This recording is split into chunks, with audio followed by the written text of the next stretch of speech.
Oi, gente, Deus abençoe poderosamente a sua vida. E aqui nessas páginas eu tenho sempre colocado coisas ligadas a poemas, às vezes coisas ligadas à edificação pessoal. E são assuntos assim pertinentes. Hoje eu vou falar agora sobre um assunto mais pesadinho, mas é sobre um personagem que eu gosto muito, que é o Bonhoeffer. É um filósofo que ele vivia ali no período da Segunda Guerra e de 1924, né? E aí ele acompanhou com os pensamentos, né? E ele esteve ao lado da igreja ali, né? Ali na Alemanha comunista. Então eu quero comentar um pouquinho assim sobre ele. É um personagem que eu sempre tive uma admiração por ele, então eu quero comentar com vocês algumas coisas que eu aprendi, né? E que espero que Deus possa abençoar poderosamente a sua vida. O nome dele é Dietrich. Ele nasceu em Breslau, lá na Alemanha. Wrocław, Polônia. Ele era filho de Karl e Paula Bonhoeffer.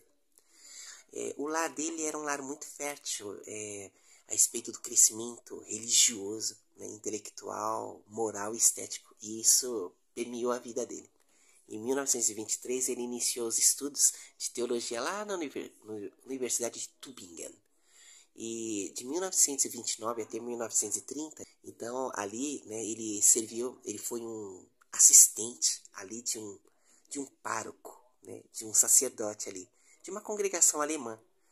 E ele foi ali em Barcelona, lá na Alemanha. E depois ele foi um pastor de expatriados alemães. Em 1930 ele estudou na União Teológica, no Seminário da União Teológica lá em Nova York. Sim, Nova York. Ele participou da Igreja Batista Abissínia, lá no Harlem. E lá na congregação ele foi muito atraído pelo louvor caloroso e convicto ali daquela congregação. E ali eles cantavam canções afro-americanas e pela pregação de Adam Clayton Powell. Ele foi seduzido por isso e ele conheceu assim, ao Senhor de jeito muito próximo.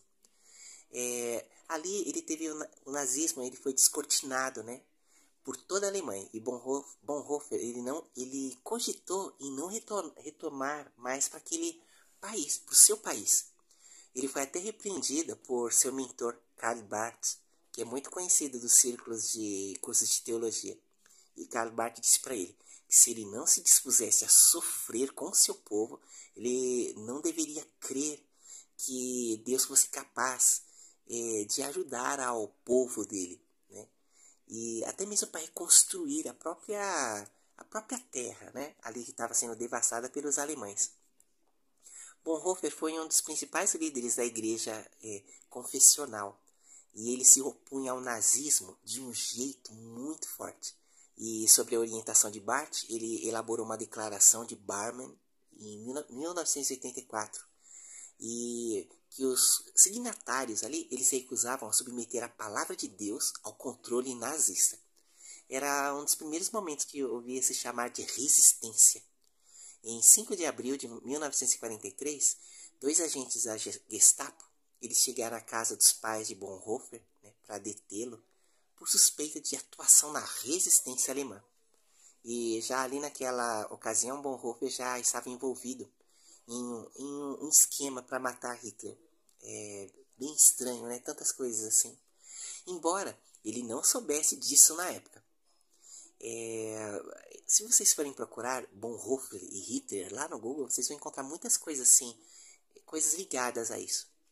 Ali ele ficou então 1 ano e meio encarcerado na prisão militar de Tegel, em Berlim, e ele aguardou o julgamento ali.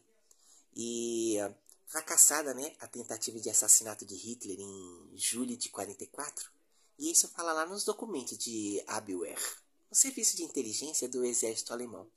Então eles acusaram a Bonhoeffer de ter tomado parte na conspiração. Ele foi transferido para o presídio de segurança máxima da Gestapo, depois para o campo de concentração lá de Buchenwald, e finalmente de lá para Flossenburg, onde ele foi executado. Disse que quando ele foi executado, ele foi levado nu e ele foi executado com com barbante de aço, de cordas de piano. E ele estava nu, e ali ele ajoelhou, e ele falou assim, falou com Jesus, e ele entregou ali a sua vida, e confirmou assim tudo que ele havia feito, e que havia sido tudo feito para a glória de Deus.